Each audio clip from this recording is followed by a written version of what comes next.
All right, so good evening, everyone. Thank you for joining us for today's presentation. As mentioned, my name is Martin Carette. I'm Financial Counselor here with SISIP, and it's my pleasure to present and hopefully get a lot of questions out of this presentation today, so we'll keep it very open. So I just put a few slides together to kind of bring up some of the most common things to think about when we're thinking about relocation, again, which really is part of SISIP Financial's vision of really helping all members in their community. And certainly a big move from coming from outside of the country is always a big one. So we're going to be talking about returning to Canada, things to think about and such. So some of the things we're going to talk about and to consider when you're making these plans, we're going to talk about budgeting and planning. We're going to talk about all the CAF benefits that are available and really utilizing the resources that are available to you all. So the first one's budgeting and planning. And again, as a financial counselor, that's always my start point with everything because that is an extremely powerful tool. Now, I've sent some tools to Amanda that you'll be able to share to anyone that participates this evening. So really, our first one is a bit of a planning tool. So this is a form that we use here as counselor when we meet with individuals to try to establish, their budget. It's also a great planning tool when you're looking at a move or anything like that, because it just makes the job easier. It helps us remember things we don't forget. So you can see on the screen, starts with income, obviously. In most cases, if you're going to be coming from outside of the country, there's going to be some changes on your pay. Finding, the best guess as per what your normal pay is going to be, depending on when you're going. Is there still going to be some sort of PLD or not? That can vary. Again, that is something that we can assist with, but first part is trying to figure out what your income is going to be. You don't necessarily need to do all the tax bit, but if you know it, again, good to know. One of the file that I saw Amanda uploaded is a tool, still based on 2021 right now, of tax rates for things like EI, federal, provincial, and such. So again, depending on where you're going, it can help you figure out, okay, based on where we're going, what's actually going to be our pay. So always first part, figuring out what the income change is going to be. From there, it's really starting to plan on the expenses. Often, especially now with the market in Canada and most provinces for housing being a bit of a challenge, that's a bit of the question mark. But there's a lot of expenses we can kind of, that's my favorite word, is guesstimate already. So looking at, if you're looking at certain areas, what kind of travel and what you can expect fuel expenses to be. Groceries, again, depending on family size and such, we can give you a pretty good estimate of what the average is. And so a lot of these expenses won't necessarily change, or you can kind of adapt to what you're paying now to what you think it might be here in Canada. And again, this is where we're always happy to assist with those types of things. So you can always contact us. It's my pleasure to help with you. But the nice thing about the spreadsheet, it kind of helps us think about some of the expenses we often don't think about. It'll also take into consideration any debt load you might have. What are those payments? And again, it just adds everything for you and lets you know what it works. So part of the nice thing is when you're creating all your living expenses and debt expenses, even before you start putting either rent or mortgage, any of those options, it will tell you what's available left now for housing. So sometimes we kind of do it the other way around, but if we want to make sure that we don't become house poor, in other words, is what's our basic cost of living? Here's what our needs are. And then what does that leave us budget-wise when it comes to housing, to then make sure that everything kind of lines up. So it's a very useful tool for that to help in the planning process. I quite like it for that reason, because you can play with the numbers, change things around, see what it means to the bottom line of your budget to make sure that it makes sense. Again, great as a planning tool to help as far as that goes. But when it comes to budgeting, really comes down to the tracking of actual expenses. So depending on how far away your move is, if it's not something you do now, again, this budget tracker was included just to really kind of firm up your budget tracking. Now, I know cost of living of where you are now is most likely different than here, but it still gives you a general idea of what your cost of living is currently. And this becomes especially important after your return, because again, there could be a lot of changes.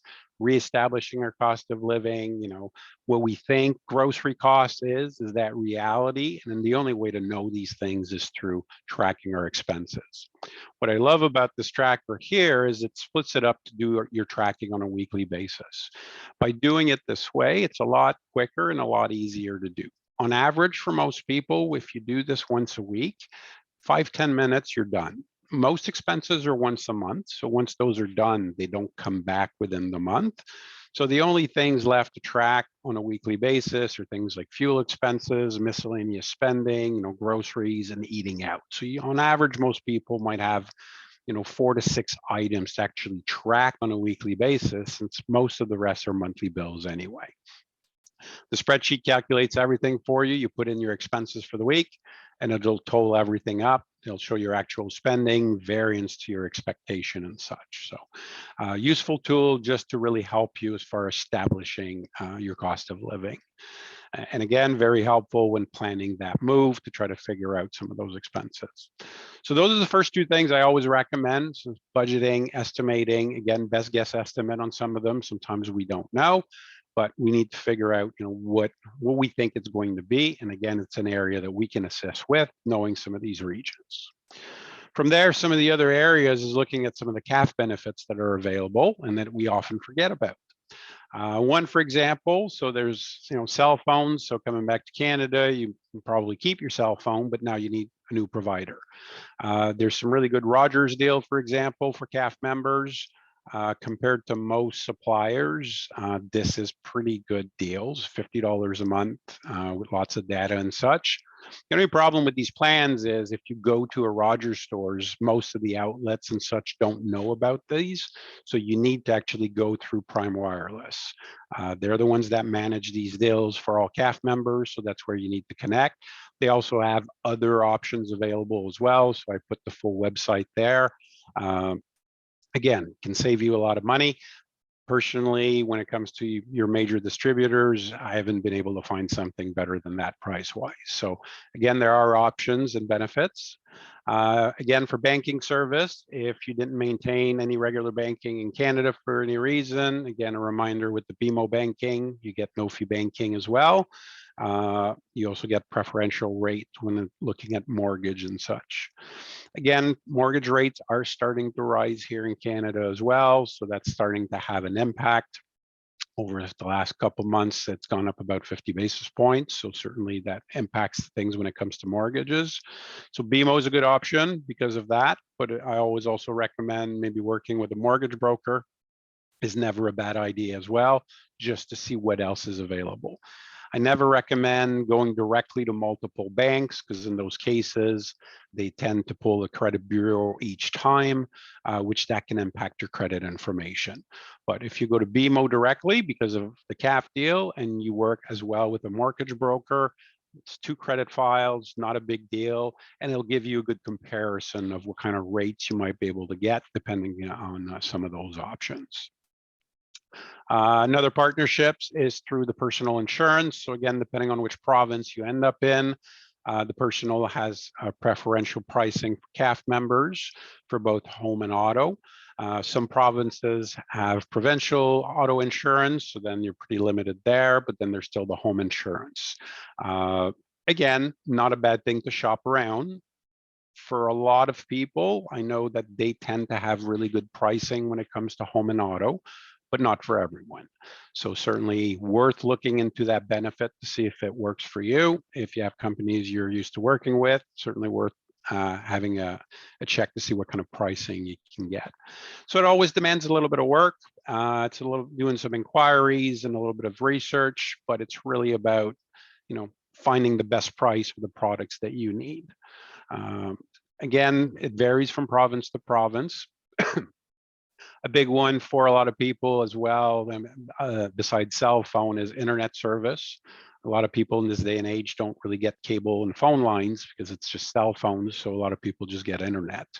The big providers, so Bell, Rogers of the world, and so on, tend to be more expensive when it comes to that service. So whatever area you go in, I always suggest to look up for small resellers, so local providers that basically resell Bell and Rogers service, and you often get it at a much better rate. They offer unlimited packages, and it's the exact same service, just done through a reseller, and tends to give people a lot better discounts. So, personal example, I used to be a Cogeco, big supplier in this area here of Ontario. I was paying about $100 a month for my internet. It's changed to a smaller company that's a reseller of Cogeco, for example, and now I'm paying $50 a month, so half price for the exact same service. So again, a little bit of research takes a little bit of your time, but in the end can save you a lot of money as well. So those are some of the direct benefits as CAF members. Last but not least is really looking at utilizing your resources. So what are those? Well, a big one of those is us here at SISIP. Again, through our website at www.sisip.com, a lot of information there. Information about savings, loans, money management, budgeting tools. So I certainly encourage people to just have a look, see what's there. Again, from there through our SISIP, once with your move, might be a good time to relook at insurance needs. Does your coverage need to change? Or you still good with what you have? Do you might need a reduction? Again, all products that are good to have a look at. Same with our financial planning. Again, at this point, there might be new opportunities as far as saving and investing, depending on your personal situation. And last but not least, the service that I work with is our financial counseling. Now, financial counseling is not just about managing debt. It definitely can be about budgeting, helping you as far as tracking of expenses, helping you prepare for that move back. Sometimes having that extra voice of, does this make sense? How does this budget look to you? Again, I work pretty much across Canada, so I'm getting pretty good at average cost of living across Canada with all the members. So it's really giving that helping hand. And sometimes, I know I've worked with quite a few members where that's really just what they wanted, was that double check of, does this make sense? Am I planning this right? And again, we're always happy to do that. Just give you that extra peace of mind to make sure that everything kind of makes sense your way. I know Amanda already put up my contact information, but I'll put it up here again as well for people to take down. But again, right now, probably the biggest challenge we hear as far as relocating to Canada, and even for people, moving within here right now, is the situation of the housing market. There's still, as far as purchasing, high demand for buyers, not that much for sales. So the prices are still being difficult, although with the mortgage rates currently starting to increase, it now starting to change the market a little bit. So it'll be interesting to see over the next 4 to 6 months what happens there. But we are starting to see a little bit of a slowdown. Renting is another area that, again, the demand tends to be greater than what's available. So it certainly can get a little bit tricky. For a lot of you, the hard part, especially even looking at renting, is working remotely can definitely be difficult. Again, a lot of scams out there. So that's one I cannot stress enough to be extremely careful, especially if you're doing everything remotely. A lot of these scammers, unfortunately, are getting, better with time. They send pictures, they'll do all kinds of things, and then they ask for money in advance, and that's where they get you. A lot of real estate agencies offer the service for renters. Simply look what's available in your area. Call real estate places. Do you offer rental services? Let them know who you are. Work with the military, moving back to Canada, looking for assistance to find rentals. That's a really good way to help protect yourself as well with some of those scammers. So that is a service that is typically free for the members. So certainly something that is not a bad thing to look into. But definitely be wary if you find really, really great places at a really cheap price. It's usually an indication of it's too good to be true. So those are some of the areas to think about. Again, just kind of a quick hit on some of the services and things we might forget about. But really a big part of this presentation was really wanted to look for questions. So I will open the floor now to see any questions, areas of concerns, and things of such that I can help answer and alleviate some of that stress, hopefully.